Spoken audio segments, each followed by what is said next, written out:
안녕하세요. 얼마 전에 쓸데없는 짐덩어리를 다른 사람에게 떠넘기고 드디어 홀가분해진 30대의 평범한 돌싱녀입니다. 결혼을 하고서 마냥 행복하게만 사는 여자는 아마 없을 거라고 생각해요. 알게 모르게 가지고 있는 비밀도 있을 것이고 숨기고 싶은 것도 있을 수 있죠. 남들에게는 항상 잘 사는 것처럼 보이고 싶지만 사실 다른 사람 도움을 받아서라도 벗어나고 싶은 상황도 있기 마련이잖아요. 저는 친정의 도움을 통해 정신 나간 집구석에서 탈출할 수 있었던 사람이에요. 그리고 그런 제 탈출 과정을 다른 분들과도 나누고자 이렇게 사연글을 쓰고 있죠. 저는 대학을 정말 관심이 하나도 없던 곳으로 갔거든요. 제 특기를 살릴 수 있는 전공도 아니었고요. 그래서 졸업하고서도 갈피를 못 잡고 이것저것 다른 일에 손을 댔죠. 그렇게 이리저리 전전하다 남편과 만났고 3년의 연애 끝에 결혼을 하게 됐죠. 결혼 당시에는 20대 후반 젊은 나이였고요. 남편은 평범한 회사원으로 저와 나이 차는 좀 있어요. 사실 결혼할 때까지 고민이 많았어요. 남편이 분가를 못하는 상황이라고 했었거든요. 결혼을 하면 우리 집에 들어와서 살아야 한다. 그리고 하던 일은 그만둬야 할지도 모른다. 이렇게 말했죠. 다만 몇 년 동안 열심히 돈 모아서 가능하면 분가할 거라고 이야기했기 때문에 솔직히 그것만 믿고 결혼을 한 거였어요. 그런데 세상 일이 다 마음대로 되지는 않더군요.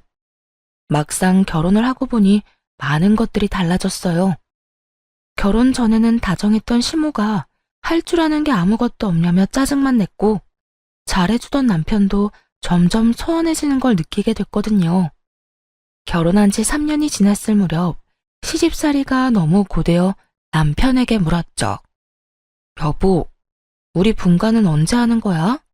나 너무 힘들어. 돈을 모으고는 있어? 나도 열심히 모으는 중이야. 재촉하지 좀 마. 돈이 그렇게 쉽게 모여? 지금 이 집에 사람이 몇 명인지 알아? 사람 넷에 일하는 사람은 나뿐이야. 그러니 당연히 돈이 안 모일 수밖에 없지.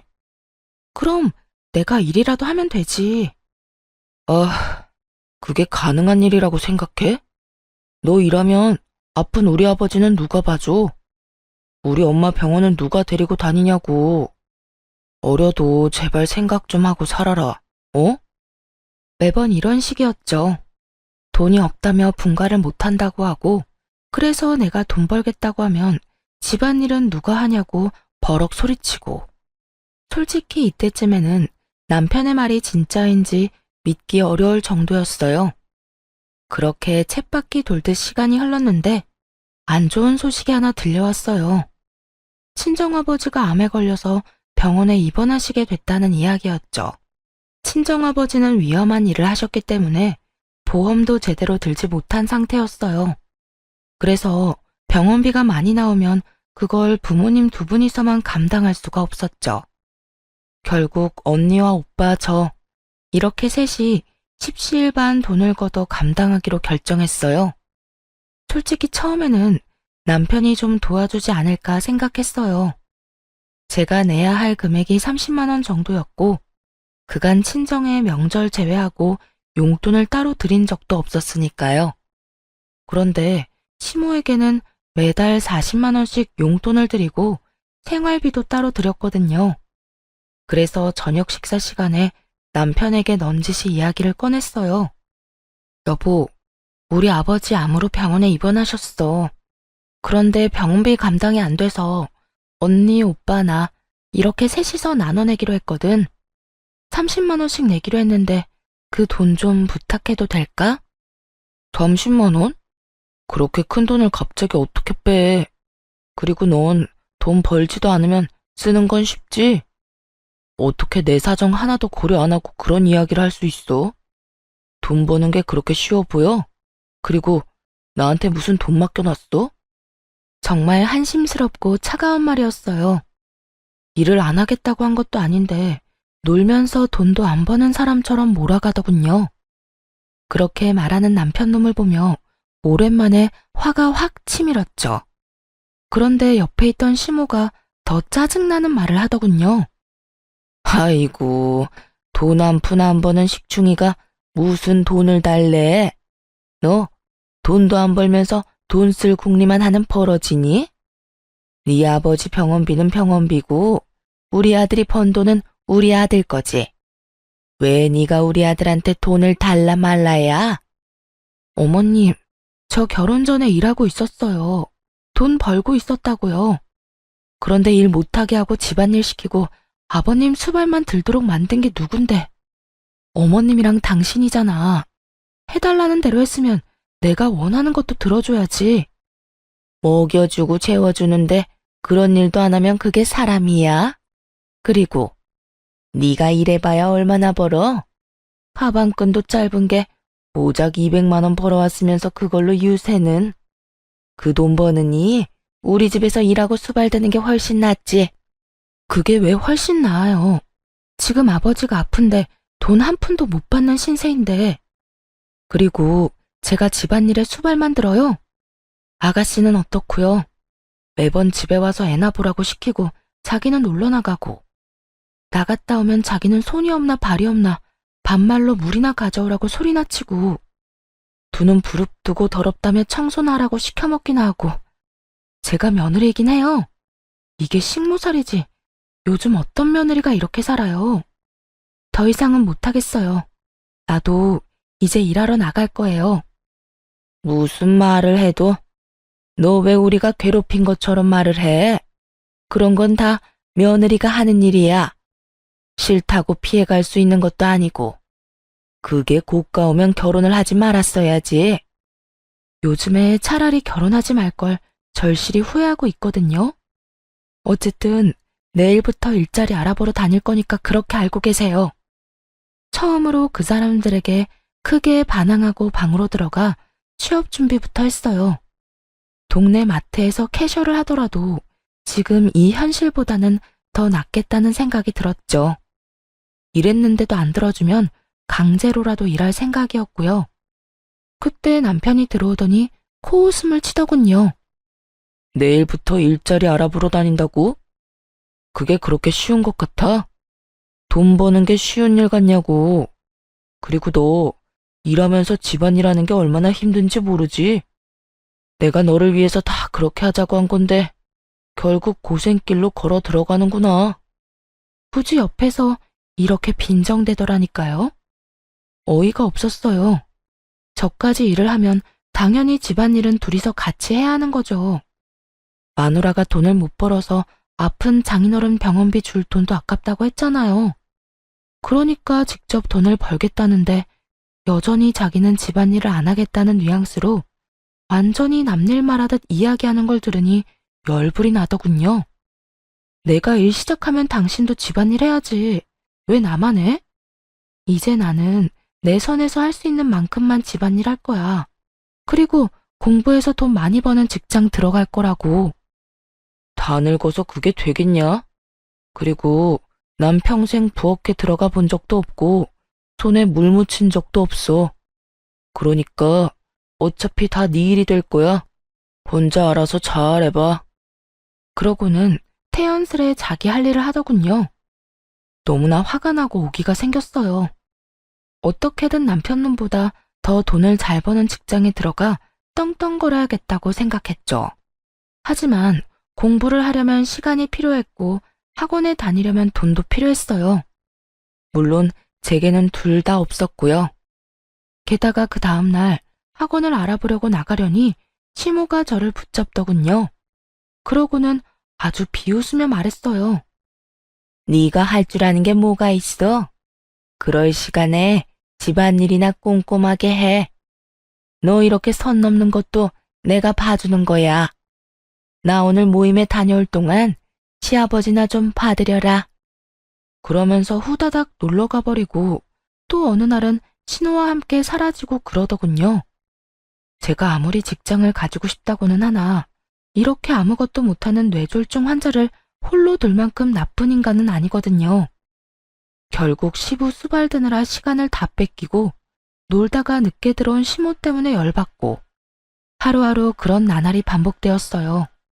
결국 이 답답함을 견디지 못하고 친정엄마에게 말했죠. 엄마, 공부하고 하고 싶은데 시댁에서는 도움을 하나도 안 줘. 나더러 네가 뭘 할 수 있겠냐고. 그럴 시간에 시아버지 수발이나 들라고 하는데 진짜 미치고 팔짝 뛰겠어. 게다가 더 열받는 건 시어머니가 매번 시아버지랑 나만 두고 집을 나간다는 거야. 내가 아무 데도 못 가게. 진짜 미치겠어. 에휴, 우리 딸, 네가 고생이 많다. 시집살이라는 게 그렇지. 나는 너 결혼하면서 그 집에 들어가 산다고 했을 때부터 느낌이 별로 안 좋았어. 한번 그렇게 살기 시작하면 분가가 쉽지 않거든. 그 상태가 편해지면 아무도 놓아주려고 하지 않을 테니까. 그러면 엄마가 좀 도와줄까? 네가 아무리 말해도 안 듣는다면 내가 사위한테 이야기하는 방법도 있지. 엄마가? 그렇게 해주면 나야 좋지. 그런데 어떻게 할 건데? 그런 대화를 나누고 그날 저녁 식사 시간에 남편에게로 전화가 왔어요. 발신이는 당연히 친정엄마였죠. 저는 아무것도 모르는 척하고 있었어요. 그래, 이서방, 나야. 다른 게 아니라 이번에 자네 장인이 병원에 입원했단 소식은 들었지? 네, 장모님. 들었습니다. 죄송합니다. 저희도 식구가 많은데 버는 돈은 한정적이라. 병원비는 드리기 어려울 것 같다고 와이프에게 말해두었어요. 자네 형님이랑 처형이 막내만 돈 못 낸 거에 대해 불만이 상당히 많아. 다들 힘든 처지에 그쪽만 유별나게 군다고. 그래서 내가 일을 하겠다고 했어. 나라도 나가서 돈을 벌어야 병원비가 충당이 될 것 같아서. 대신 내가 일하러 가면 자네 장인이 혼자 남게 되거든. 그러니까 그동안만이라도 우리 딸이 아버지 병수발 들도록 해줄 수 있겠나? 그것까지 어렵다고 하면 우리 딸에게 일을 시켜서라도 돈을 받아낼 참이야. 그 이야기를 듣는데 남편놈 미간에 주름이 생기더군요. 돈을 주느냐 마누라의 노동력을 주느냐, 자기 나름대로는 참 힘든 결정이었겠죠.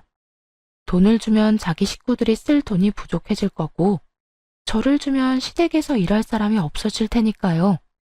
그러면 시모가 싫어할 가능성이 100%였죠.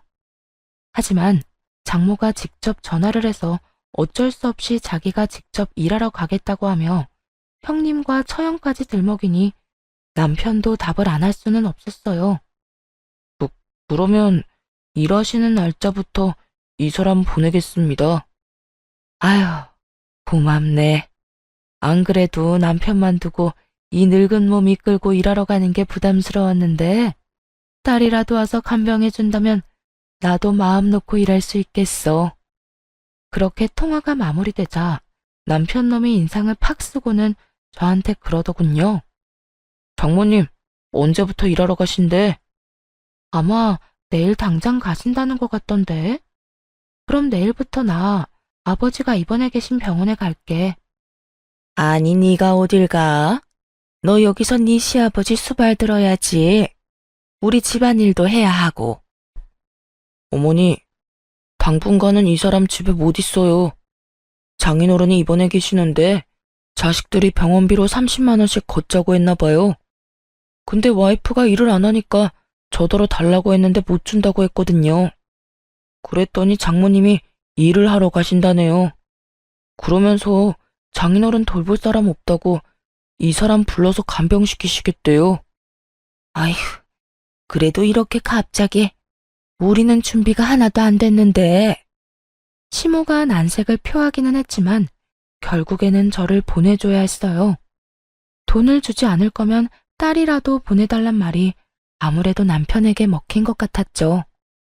그렇게 저는 친정아버지가 계신 병원으로 갔어요.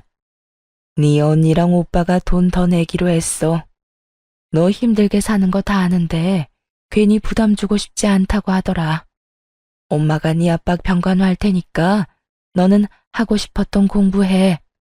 여기서 혼자 공부해도 되고 학원 등록해서 수업을 들어도 좋고. 엄마, 너무 고마워. 진짜 엄마뿐이야. 너무 기뻐서 팔짝팔짝 뛰며 친정엄마를 끌어안고 고마움을 전했어요. 1년이건 2년이건 네 아빠 목숨 붙어있는 동안은 공부할 수 있을 거다. 병원비 안 주려고 결국 너 보낸 거 보니 사위가 앞으로도 돈 줄 생각은 없어 보이더구나. 여기 학원 등록할 때 쓸 돈 넣어놨으니까 이걸로 어서 등록하고 와. 정말 너무 감동적이었어요.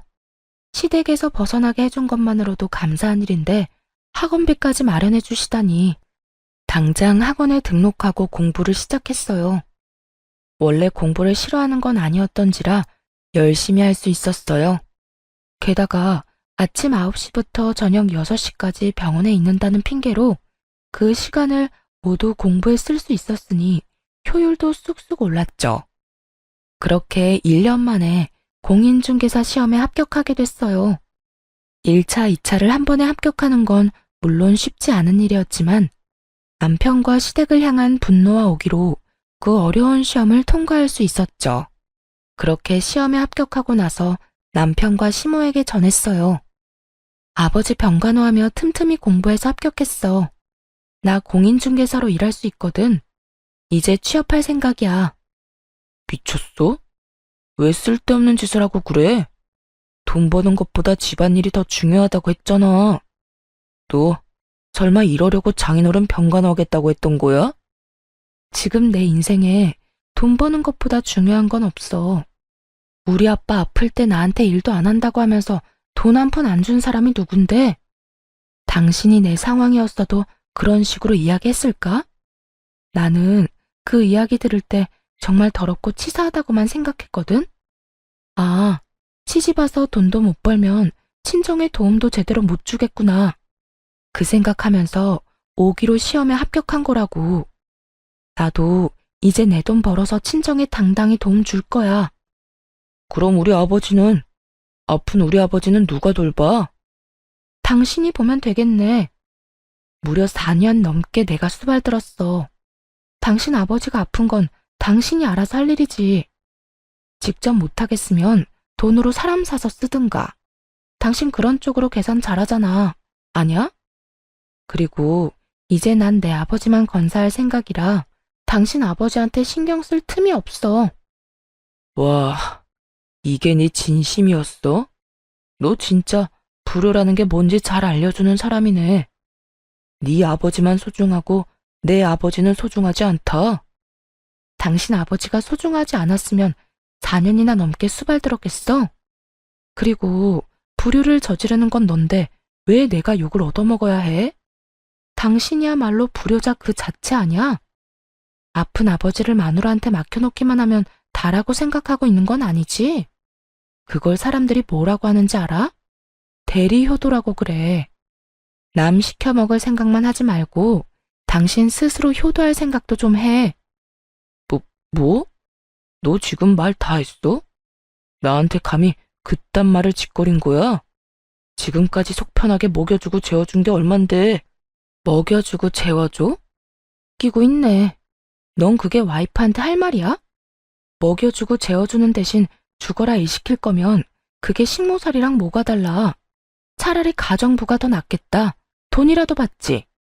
먹여주고 재워준다는 명목하에 돈 한 푼 안 주고 식모살이 시켜놓고는 이제 와서 뭐? 당신이 대체 뭘 해줬는데 이렇게 당당해? 결혼하면 일하지 말고 집안일이며 수발이나 들라고 한 사람은 바로 너야. 그래놓고 재워주고 먹여준 걸로 생색이란 생색을 다 떨어. 웃기지 마. 눈앞에 보이는 게 하나도 없었어요. 시험 합격이라는 추진력을 얻어 자신감이 가득 찬 상태였거든요. 정말 그 전부터 하고 싶었던 말을 다 했던 것 같아요. 이 상황을 깨부셔야 어떻게든 진전이 있을 거라 생각했거든요. 그런데 밖에서 저와 남편의 실랑이를 다 들었는지 시모가 갑자기 방으로 들어와 난리를 쳤어요. 얘 말하는 것 좀 봐라. 이제 돈 좀 벌 거라고 아예 유세를 떠내. 내가 왜 여태 너한테 일 못하게 한 줄 아니? 이럴까봐 그런 거였어. 어줍지 않게 번 돈 다 친정에 갖다 바칠까봐. 우리가 너한테 해준 게 얼만데 왜 그 돈을 다 친정에만 주려고 하는 거냐? 당연히 네가 버는 돈의 반은 우리 거지. 저 세상 논리를 펼치며 제가 번 돈의 지분이 자신들에게도 있다는 시무를 보고 너무나 어이가 없어서 할 말을 잃어버리고 말았어요. 말을 잇지 못하고 있자 시모가 아주 기세등등해서 그러더군요. 우리한테 돈 다 줄 거 아니면 일하지 마. 아니면 네가 번 돈으로 그동안 못하는 집안일 책임져야지. 네 시아버지 돌볼 간병인도 고용해야 하고 요리해주고 청소해줄 사람도 구해야 하고 너 때문에 못하는 거니까 네 돈으로 해야 할 거 아니냐. 그거 다 해결하기 전에는 일하러 못 간다. 네가 없으니 다 못하는 일 맞잖니? 집안일 할 사람이 없는데. 왜 집안일 할 사람이 없어요? 집에서 제일 하는 일 없는 사람이 하면 되죠. 너 지금 이 늙은이한테 일 시키려고 하는 거냐? 어떻게 그런 짓을 할 수가 있어? 솔직히 집에서 하는 일 없으시잖아요. 사부작 왔다 갔다 하며 청소, 빨래, 요리해두는 거 일도 아니죠. 그리고 맞벌이 하는 부부들은요, 보통 집안일을 나눠서 해요. 둘 다 돈 버니까 집안일도 나눠서. 아시겠어요? 제가 돈도 벌고 집안일도 다 할 거면 결혼은 왜 했겠어요? 차라리 혼자서 속 편하게 살지. 대화를 할수록 이 상황이 비정상이라는 걸 깨닫게 됐어요. 웬만하면 결혼 생활을 유지해야겠다고 생각한 것도 잘못됐다는 걸 알게 됐죠. 이건 평범한 상황이 아니었고 정말 이혼을 해야만 하는 상황이었으니까요. 며느리를 이따위로 취급하는 시댁에서 더 이상 살 필요가 있을까 싶었어요. 게다가 이제는 돈을 마련할 수 있는 최소한의 자격도 생겼잖아요. 그걸 생각하니 없던 용기도 막 솟더라고요. 말을 한마디도 안 지는구나. 너 못 나간다. 밖으로 못 나가. 강경한 제 모습에 시모는 문고리를 잡고 못 나가도록 막아버리더군요. 이에 지지 않고 시모의 손가락을 하나하나 떼어가며 말했어요.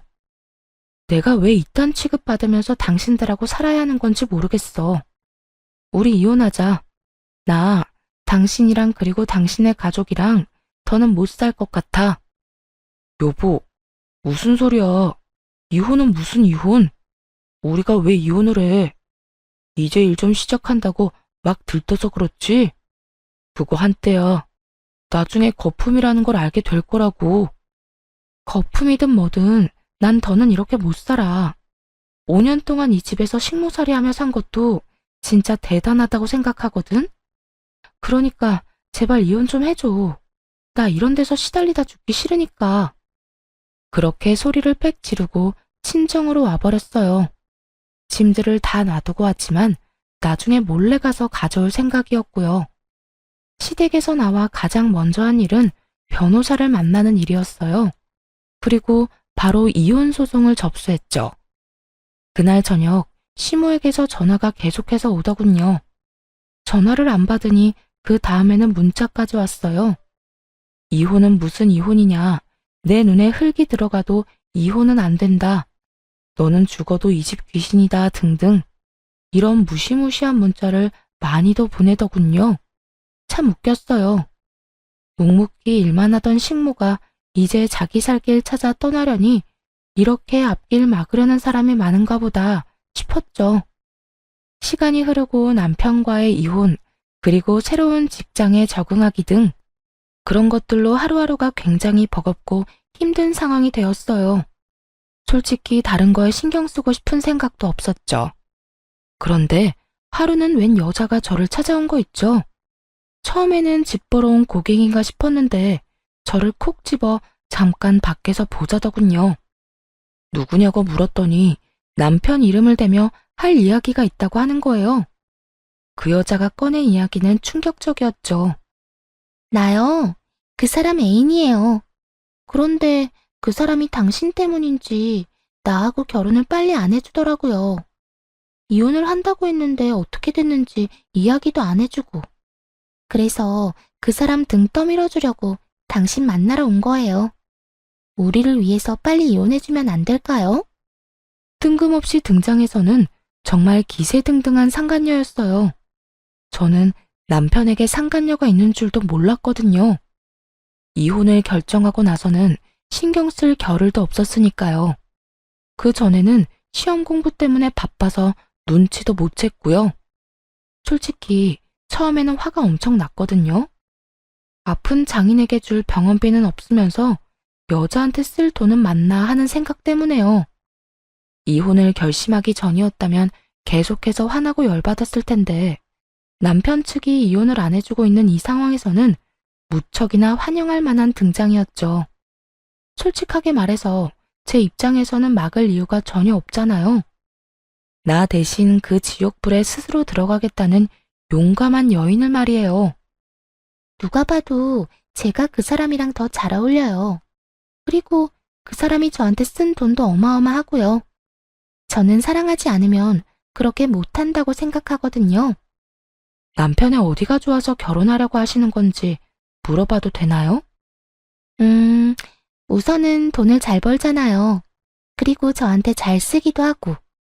무엇보다 잘해주니까 여자로서 마음이 혹할 수밖에 없죠. 그거면 끝 아닌가?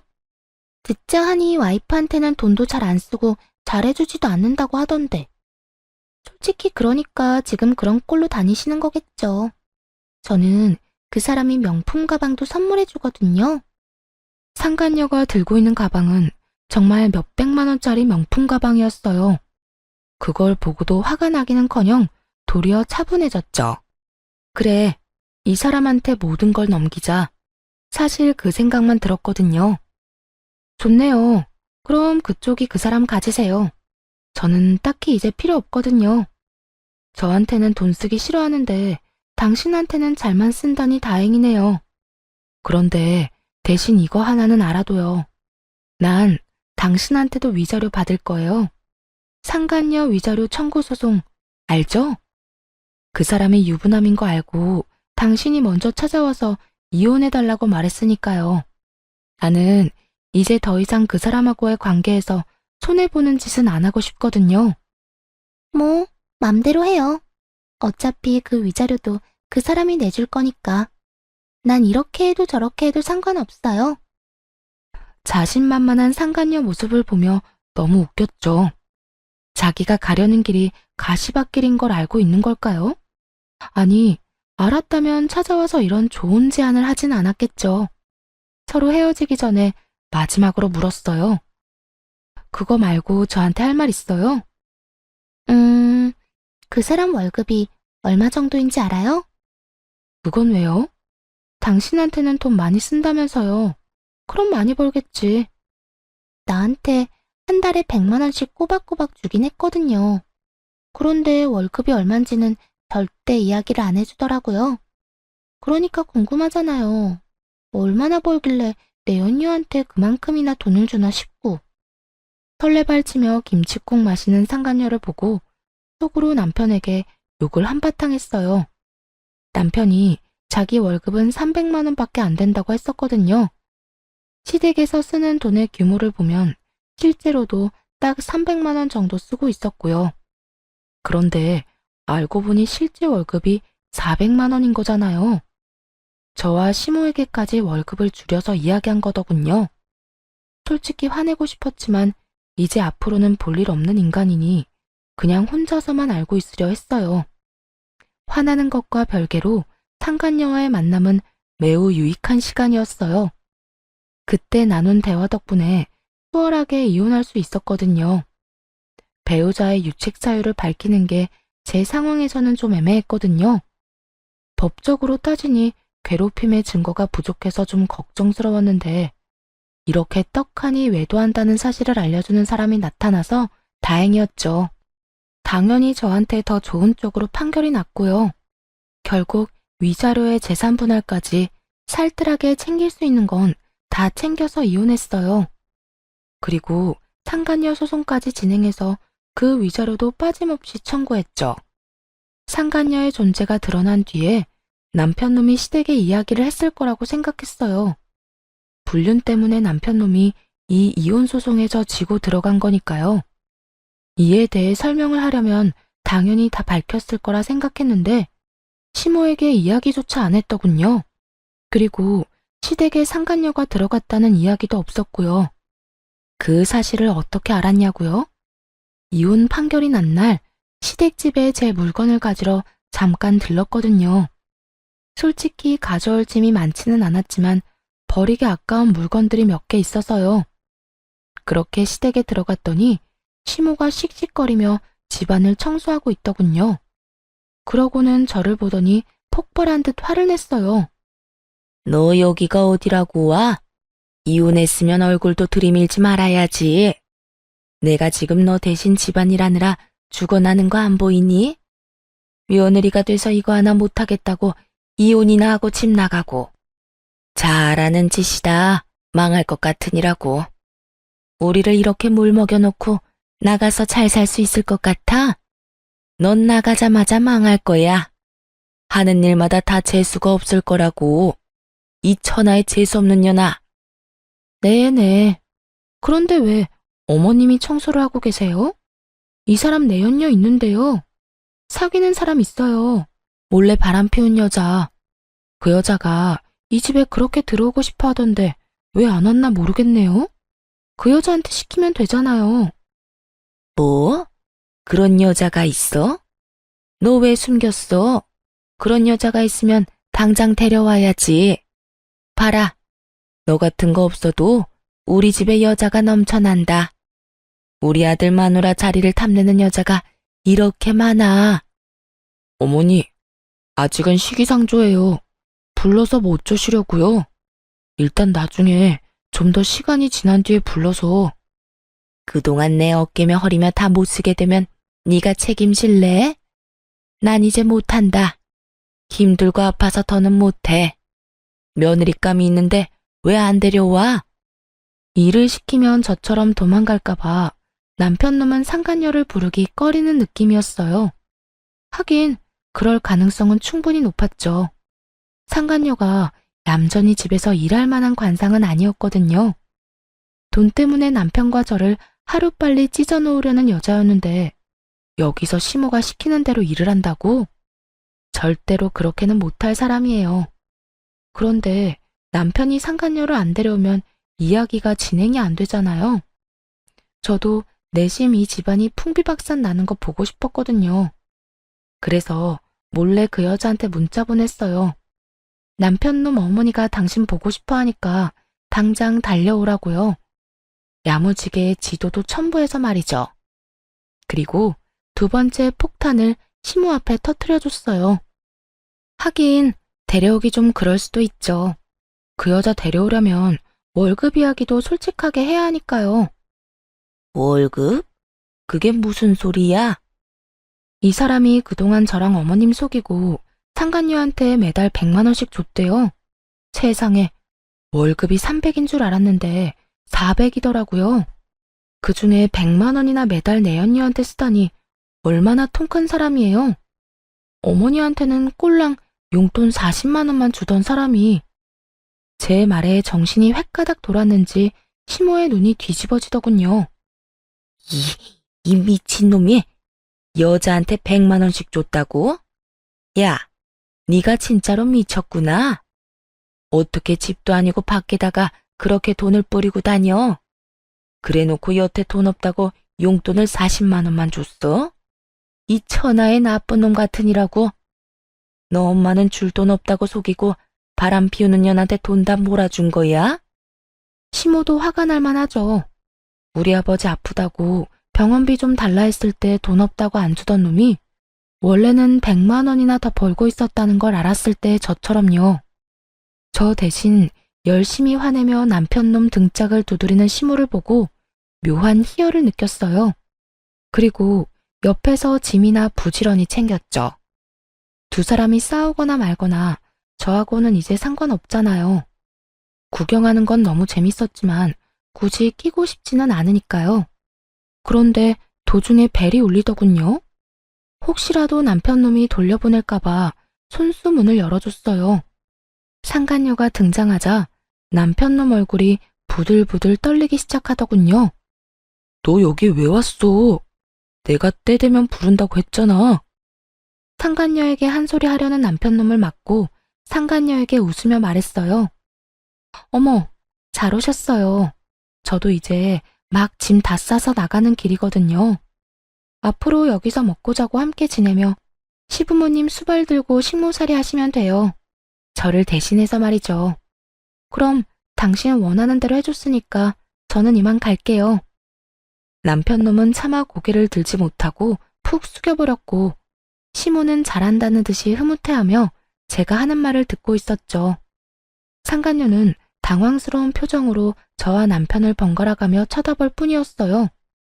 어리둥절해하는 그 여자를 놔두고 얼른 짐을 챙겨 잽싸게 집으로 돌아와 버렸네요. 남편 놈을 어렵게 반품했는데 다시 반송되기라도 하면 큰일이잖아요.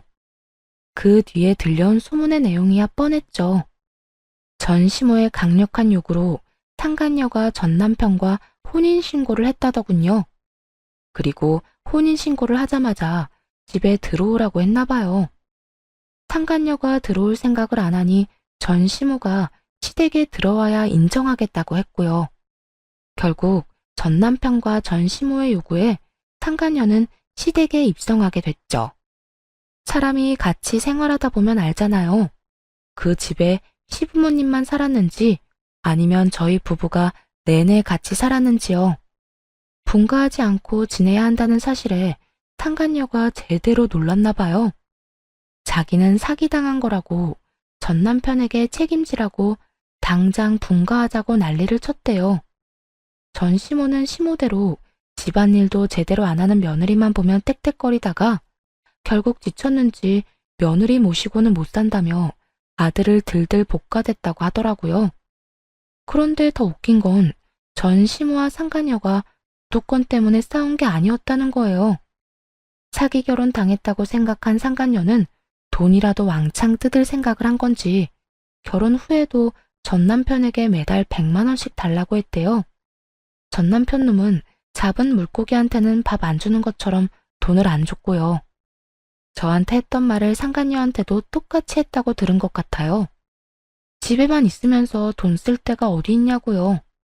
그런데 두 사람의 대화를 듣고 있던 전 시모가 뭐라고 했다는 줄 아세요? 살림 안 하는 며느리 대신 자기한테 그 돈 내놓으라며 아들 붙잡고 호소했다네요.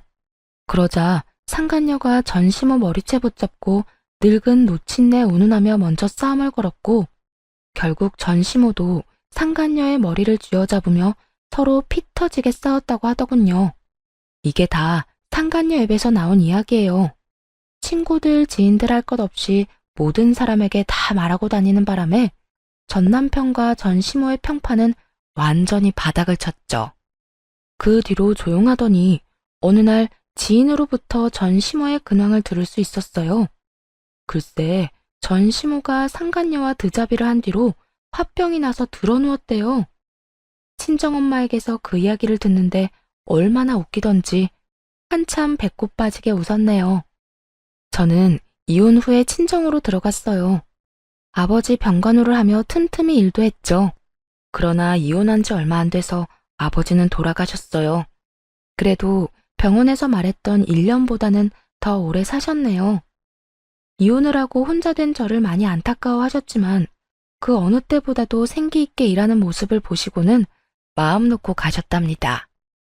아버지가 돌아가신 뒤에는 유산을 조금 나눠받았어요. 거기에 재산 분할로 받은 돈과 위자료 그리고 상간녀 소송으로 받은 돈까지 합해서 저만의 작은 공인중개사 사무소를 개업했어요. 몇 년 만에 정신없이 일하니 그게 너무너무 재밌더라고요. 돈 버는 재미에 푹 빠져서 다른 건 생각도 안 났죠. 그런데 6개월쯤 지났을까요? 제 공인중개사 사무소에 전 시모와 전 남편이 떡하니 찾아왔더군요. 무슨 행패를 부리려 여기까지 왔나 싶어 신경이 곤두섰어요. 그러니 말이 곱게 나갈 수가 없었죠. 무슨 일로 찾아오셨어요? 여보. 전 남편 놈이 어이없게도 저를 여보라고 부르더군요. 상간녀랑 혼인신고했다는 사실을 다 알고 있는데도 말이죠. 죄송하지만 저한테는 남편이 없는데요. 얼마 전에 이혼했거든요. 미안해. 길게 할 말이 있는데 시간 괜찮아? 예약 손님 곧 오실 거니까 짧게 이야기해주세요, 짧게. 갑자기 분위기를 잡으려는 전 남편의 말을 끊으며 최대한 짧게 말하라고 했어요. 길게 말하고 싶은 마음도 없었지만 일터에서 언성 높이고 싸우고 싶진 않았거든요. 그러는 순간 새 가게에 때가 묻은 기분이 들 것 같아서요. 저기, 제발 우리 집으로 다시 돌아와주면 안 될까? 당신이 하는 거 뭐든지 다 허락해주고 일하는 것도 막지 않을게. 그냥 집에 다시 돌아오기만 하면 돼. 정말 다른 건 바라는 거 하나도 없어. 당신 하자는 대로 다 할 수 있어. 아니, 갑자기 찾아와서 무슨 헛소리야? 여보세요. 우리 6개월 전에 이혼했어요. 아직 이혼 서류에 잉크도 다 안 말랐는데 갑자기 도대체 이게 무슨 짓이야. 혼자 잘 살고 있는 사람한테 갑자기 찾아와서. 당신이 없으니까 집이 잘 안 돌아가. 우리 집 지금 완전 엉망이야. 당신이 있었을 때가 제일 완벽했던 것 같아. 너무 어이가 없었어요. 저 하나 없다고 그 집이 안 돌아갈 리가 있나요? 그저 돈 쓰기 싫으니까 일이 다 막힌 거겠죠. 그 집에는 지금 공짜로 일해줄 사람이 없었나 봐요. 식모가 필요하면 돈을 주고 식모를 고용해. 왜 잘 사는 사람한테 와서 이딴 헛소리를 하는데? 난 당신하고 이렇게 노닥거릴 시간도 없는 사람이야. 아니면 당신 상간녀한테 시키든가. 혼인신고한 거 아니었어? 그 여자가 당신이랑 결혼한다고 하던데? 당신하고 살고 싶어서 나 찾아와서 이혼해달라고 한 그 여자한테 부탁하면 되지. 무상으로 집안일하고 시부 병수발 들어달라고. 그런데 대답한 건 전 남편이 아니었어요. 바로 전 시모였죠. 가만히 옆에서 듣고 있다가 상간녀 이야기가 나오자마자 버럭하더군요. 그 썩을 년 이야기 꺼내지도 마라. 그녀는 우리 집 돈 보고 들어온 거야. 분가해달라고 그 난리를 치는 통에 돈 모아서 분가해주겠다고 약속했는데 그 잠깐을 못 참고 도망갔지 뭐냐. 그런데 이 망할 년이 그냥 나간 것도 아니야. 내가 우리 윗대 어르신들한테 물려받은 폐물을 싹 다 가지고 도망갔더라. 게다가 그 폐물 들어있던 함 위에 뭐라고 적어놨는지 알아? 위자료. 이렇게 적혀있는데 그거 보는 순간 눈앞이 어찌나 노래지던지. 세상에, 그게 어떤 물건인데? 그날 졸도할 뻔한 걸 생각하면 지금도 정신이 아찔할 정도야. 폐물 훔쳐가면서 위자료라니 너무 웃겼어요. 제 생각에 왠지 그건 상간녀가 제게 보내준 위자료일 것 같았어요. 웬일인지 전 남편 이름이 아닌 상간녀 이름으로 보냈더라고요. 그 돈을 주고 나서 너무 아까웠던 모양이죠.